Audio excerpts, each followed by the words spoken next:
महाराष्ट्र विधानसभेच्या 2024च्या निवडणुकीच्या प्रचाराच्या सांगता सभेच्या निमित्तानं परिवर्तन विकास आघाडी आणि स्वाभिमानी पक्षाचे उमेदवार मंचकावर उपस्थित डॉक्टर सुजितजी मिंचेकर, प्रवीणजी यादव, संघटनेचे तालुक्याचे अध्यक्ष आप्पासाहेबजी येडके, प्रकाशजी पाटील, अरुणजी मगदूम, मिंचेकर वहिनी, या ऐतिहासिक कुंभोज नगरीतील विविध संस्थांचे पदाधिकारी, आपल्या कुंभोज नगरीचे डेप्युटी सरपंच, सरपंच चौगले वहिनी, डेप्युटी सरपंच अशोक आर्गेजी, आणि माझा आवाज जिथपर्यंत जातोय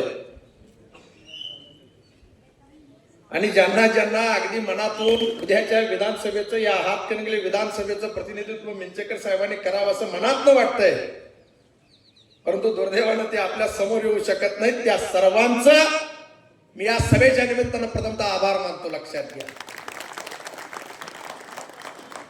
कारण या 2024च्या विधानसभेच्या निवडणुकीमध्ये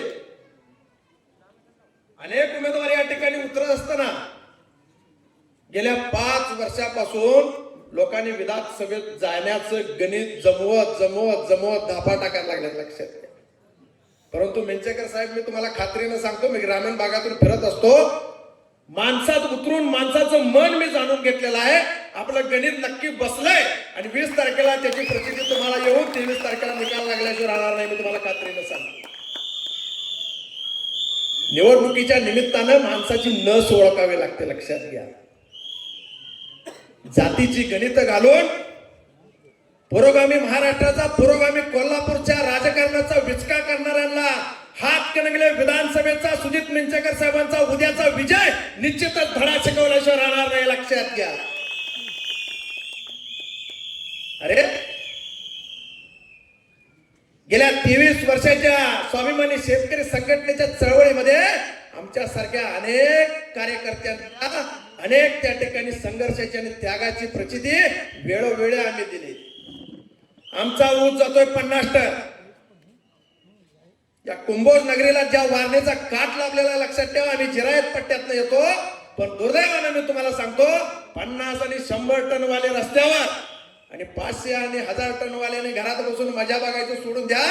स्वर्गीय देशभक्त डॉक्टर रत्नापन्ना कुंभार यांनी एका ठिकाणी असं म्हटलं होतं की अरे, कुठल्याही अडचणीच्या प्रसंगी मग ते वारा सुटू दे, वावटळ येऊ दे, पाऊस येऊ दे, वीज कडाडू दे, एका चांगल्या झाडाचा आसरा घ्या. शेतकऱ्यांनो, मी तुम्हाला या प्रचार सभेच्या, सांगता सभेच्या निमित्तानं सांगतो, तुम्ही कुठल्याही पक्षात असा, तुम्ही कुठल्याही पार्टीत असला, तुम्ही कुठल्याही जाती धर्माचा असा, पण तुमची जात एकच शेतकरी म्हणून जोपर्यंत तुम्ही मानत नाही, तोपर्यंत तुमच्या अन्यायाचं हे पुस्तक बंद होणार नाही. तेव्हा आणि म्हणून डॉक्टर देशभक्त रत्नापन्ना कुंभार यांनी जे सांगितलं की गड्या, अडचणीच्या ठिकाणी एका चांगल्या झाडाचा आसरा घे, ते तुला पाऊस लागू देणार नाही, ते तुला वारा लागू देणार नाही, तुला वावटळापासून संरक्षण करेल. तसं उद्याच्या काळामध्ये स्वाभिमानी शेतकरी संघटना नावाचं हे जे वृक्ष 23 वर्षाचं आहे, याला जर तुम्ही जगवला नाही तर तुमच्या अंगावरील कापड काढल्याशिवाय कारखानदार थांबणार नाही. ते लक्षात घ्या. कुणाची पाठराखण करताय तुम्ही? अरे, एका बाजूला आमच्या जगण्याचे आणि मरण्याचे प्रश्न आहेत. उभी हयात आमच्या बापाची गेली, उभी हयात आमच्या आईची त्या ठिकाणी गेली की आपल्या पोराला चांगल्या पद्धतीचं शिक्षण देता येईल की म्हणून तिची तळमळ राहिली. आयुष्य संपत चाललंय तर तिचं ते स्वप्न अर्धवट राहिलंय. लक्षात घ्या. चांगल्या कुठेतरी कुटुंबात आपल्या बहिणीची लग्न व्हावं, तिचा संसार थाटामाटानं व्हावा, ही अपेक्षा आपल्या मायमाऊलीची आहे, पण तिलाही कुठल्याही पद्धतीचा न्याय त्या ठिकाणी मिळाला नाही. या सगळ्याचं मूळ जर कुठं असेल तर आपल्या उत्पन्नाचं जे स्त्रोत आहे शेती, आणि त्या शेतामध्ये उभा राहिलेला ऊस आहे, त्याचं जर गणित बिघडलं तर आमच्या आयुष्याचं गणित त्या ठिकाणी बिघडत आहे. आणि म्हणून मी तुम्हाला सांगतो, हे जर गणित नव्यानं उद्याच्या काळामध्ये जर बसवायचं असेल तर डॉक्टर सुजित मिंचेकर आणि शिरोळमध्ये उल्हास पाटील या 2 गड्यांना विधानसभेत पाठवा. या कोल्हापूर आणि सांगली जिल्ह्यातील कारखानदारांना गुडघा टेकायला लावल्याशिवाय स्वस्त बसणार नाही, आम्ही हे सांगतो तुम्हाला. कशासाठीचा आमचा संघर्ष आहे? आम्हाला नेता बनायचे हाऊस नाही, लक्षात घ्या. आम्हाला मोठी मोठी भाषणे करायची नाहीत. आम्हाला किलोभर खळ घालून चौकात चौकात पुढारी म्हणून फिरायचे हाऊस नाही, लक्षात घ्या. आम्हाला आमच्या जगण्याच्या आणि मरण्याच्या प्रश्नावर न्याय पाहिजे आणि तो न्याय मिळवण्यासाठी डॉक्टर बाबासाहेब आंबेडकरांनी दिलेल्या संविधानानुसार एक मताचा अधिकार 5 वर्षातून मिळतो. आणि त्यावेळी जर आपण आपलं मस्तक शांत ठेवून जर मतदान केलं नाही तर तुम्हाला सांगतो आपला पुढचं 5 वर्षाचं भविष्य अंधारात गेल्याशिवाय राहणार नाही.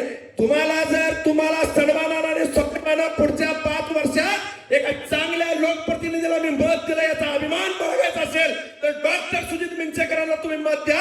आणि दुसऱ्याला जर मत तुम्ही केला तर या प्रस्थापितांची गुलामगिरी स्वीकारण्यासाठी त्या ठिकाणी सज्ज राहा, मी तुम्हाला सांगतो. मित्रांनो, इतक्या तळमळीनं आणि इतक्या उमेदीनं मी आज या ठिकाणी तुम्हाला एक अतिशय जाणीवपूर्वक तुम्हाला सांगतोय.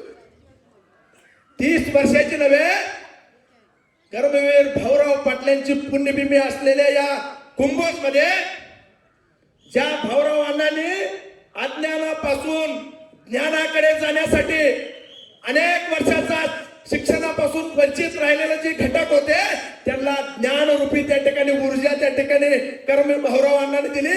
तशाच पद्धतीचं उसाचं अर्थशास्त्रातलं अज्ञानातलं ज्ञान राजू शेट्टीने 23 वर्षापूर्वी तुम्हाला दिलं आणि त्याचीच प्रचिती या ठिकाणी सगळे उभा असलेले बंगले आणि तुमची आर्थिक उन्नती आहे, लक्षात ठेवा. तुमच्या डोळ्यावरची झापड काढा. तुम्हाला जे कारखानदारांनी जे अफूच्या गोळ्या दिलेल्या आहेत त्यातून जागा व्हा आणि खरं कुठलं आणि खोटा कुठलं हे तुम्ही ओळखून उद्याच्या काळामध्ये डॉक्टर सुजित मिंचेकर यांना तुम्ही मतदान करा.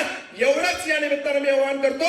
जाता जाता मी एकच तुम्हाला सांगतो, मी खास करून माझ्या तरुण मित्रांना, इथल्या तरुण शेतकऱ्यांना मी आवाहन करतो, अरे एक वेळ शेतामध्ये एकरी 100 टन पिकवायचं थांबवा. एक वेळ एखादा डोस चुकला तर चालू दे. 5 टन कमी पिकवा गड्यावर, पण जे पिकवताय त्याला पायातला हातात घेऊन त्याला दाम मिळवायला शिका. हे तुम्ही जोपर्यंत शिकणार नाही तोपर्यंत पुढच्या आमच्या कारखानदाराच्या गुलाम झाल्याशिवाय राहणार नाही. आणि म्हणून माझी एक कळकळीची विनंती आहे, मित्रांनो, महापुरुषांचा गजर घालून, महापुरुषांचा जयघोष घालून आणि महापुरुषांना त्या ठिकाणी हार तुरा घालून त्यांचा सन्मान कधी होणार नाही. अन्यायाच्या विरोधात बंड थोपटून उभा राहून समाजाला न्याय देण्याची भूमिका या महापुरुषांची होती. तुम्हाला जर या महापुरुषांचा आदर वाटत असेल तर तुम्ही या अन्यायाच्या विरोधात उद्याच्या निवडणुकीत बंड